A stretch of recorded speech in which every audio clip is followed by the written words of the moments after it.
नमस्कार मंडळी, हा थोडासा जुना म्हणजे दिवाळीच्या सुट्ट्यांमधला व्हिडिओ आहे, तर तो मी तुमच्याबरोबर शेअर करते आहे। जर तुम्ही अगोदरचा व्हिडिओ बघितला असेल तर त्यामध्येच मी तुम्हाला सांगितले होते की मी मोठ्या बहिणीच्या घरी राहण्यासाठी आलेली आहे। तर दुसऱ्या दिवशी आम्ही तिघींनी मिळून छान असे जेवण वगैरे केले आणि त्यानंतर संध्याकाळी आम्ही केली होती पावभाजी। कारण की लहानांपासून मोठ्यांपर्यंत सर्वांनाच पावभाजी खूप आवडते। मस्तपैकी पावभाजीवर ताव मारला आणि त्यानंतर गेलो ते म्हणजे बहिणीच्या पार्लरमध्ये।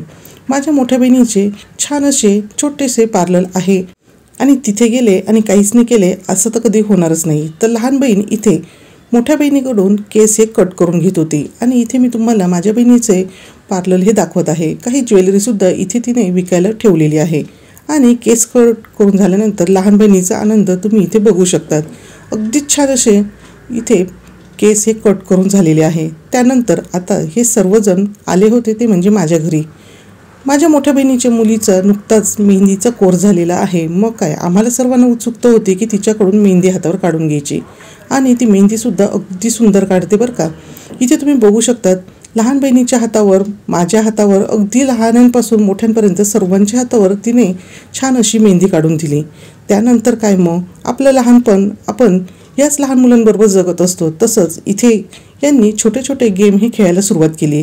तर आता इथे राजा राणी चोर शिपाई हा गेम चालू होता आणि त्यामध्ये माझी लहान बहीणसुद्धा सहभागी झाली आणि तिनेसुद्धा या गेममध्ये मस्तपैकी असा आनंद घेतला। आणि इथे तुम्ही बघू शकता यांची चेष्टा मस्करी आनंद हा खूपच छान आहे।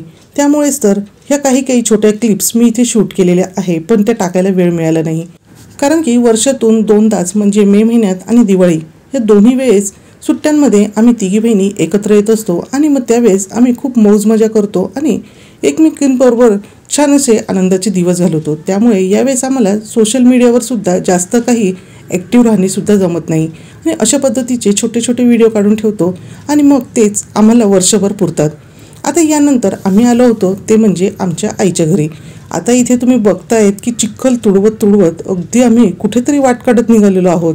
ते म्हणजे आता आम्ही निघालो आहोत आईच्या घराजवळ असलेले ते म्हणजे चामरलेणी इथे। तर तो चामरलेणीचा डोंगर तुम्ही इथे बघू शकतात।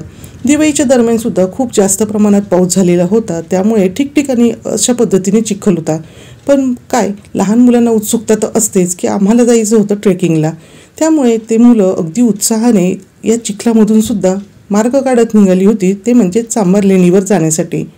आता पाऊस पडल्यानंतर सगळीकडे छान असे हिरवेगार जी झाडी आहेत तर ती आपल्याला इथे दिसत आहेत आणि वेगवेगळ्या प्रकारची फुलंसुद्धा इथे पाहायला मिळाली।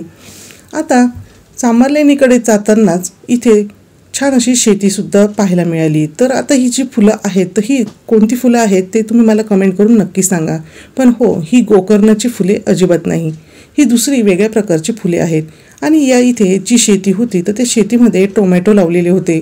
भरपूर असे टोमॅटो या इथे झाडांना लागलेले होते। तर इथे तुम्हाला मी थोडेसे झूम करून दाखवते, तर तुम्ही बघू शकता छान असे टोमॅटो इथे लागलेले आहे। त्यानंतर आता मी पुढे चालत गेलो आणि निसर्गाचा छान असा आस्वादसुद्धा घेतला। जसे की मी तुम्हाला अगोदर सांगितले, पाऊस हा भरपूर असा झाल्यामुळे सगळीकडे छान अशी हिरवीगार झाडी होती आणि झाडांवर वेगवेगळ्या प्रकारची अशी ही फुलंसुद्धा पाहायला मिळत होती। आणि असे या निसर्गरम्य वातावरणाचा आनंद घेत घेत सर्वजण छान असे चामरलेणीपर्यंत जाऊन आले। आता सगळेजण एवढे फिरल्यानंतर सगळ्यांना भुका तर लागणारच ना, मग त्यासाठी आता आम्ही असा विचार केला की वेगळा काही नाश्ता करण्यापेक्षा आहे तोच नाश्ता आपण करूया। आता इथे घेतले होते आम्ही सगळ्या प्रकारचे चिवडे। बऱ्याचदा आपण फराळ एकमेकाला देत असतो, तशाच पद्धतीने प्रत्येकीच्या घरचा थोडाफार वेगळा असा फराळ इथे आलेला होता। त्यामुळे आता आम्ही वेगवेगळं काही करून तो फराळ खाऊन कंटाळलेलो होतो, म्हणून आम्ही काय केले की सगळ्या प्रकारचे चिवडे हे एकत्र केले। त्यामध्ये पातळ पोह्यांचा, भाजक्या पोह्यांचा, भडंग, कुरमुऱ्याचा असे सगळे चिवडे होते आणि फसलेली, रुसलेली आणि त्याचबरोबर परफेक्ट झालेली अशी चकलीसुद्धा यामध्ये आम्ही कुस्करून टाकली। त्यानंतर बारीक चिरलेला कांदा, बारीक चिरलेली काकडी, कोथिंबीर आणि सर्वात शेवटी लिंबूसुद्धा यावर पिळला। मुलांना टोमॅटो आवडत नाही म्हणून टोमॅटो यामध्ये टाकला नाही। लहान मुलं खाणार होते त्यामुळे वरतून तिखटसुद्धा घातले नाही। जर तिखट टाकले असते ना तर अजूनच छान मज्जा आली असती। आता हे सगळं मस्त असं आम्ही मिक्स केलं आणि तुम्हाला सांगते की याची चव अगदी भन्नाट होती। जर तुमच्याकडे असाच वेगवेगळ्या प्रकारचा जर चिवडा थोड्या प्रमाणात जर शिल्लक असेल ना तर या पद्धतीने तुम्ही भेळ करून नक्की खा।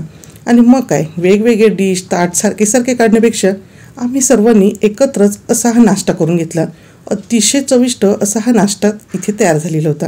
आणि आईच्या घरीसुद्धा आम्ही 2 दिवस अगदी मौजमजेने घालवले आणि या दिवाळीच्या सुट्ट्यांचा खूप छान असा आनंद घेतला. तुम्हीसुद्धा दिवाळीला अशाच पद्धतीने माहेरी जातात का, हे आम्हाला कमेंट करून नक्की सांगा. आम्ही सर्वजणी वर्षभरातल्या मे महिन्याच्या सुट्ट्या आणि दिवाळीच्या सुट्ट्या याची खूप आतुरतेने वाट पाहत असतो, कारण की या सुट्ट्यांमध्ये आम्हाला सर्वांना एकत्र यायला मिळते आणि एकमेकांबरोबर भरपूर असा वेळसुद्धा घालवता येतो. खूप आम्ही या दिवसांमध्ये मौज मजा करतो आणि आनंदसुद्धा घेतो.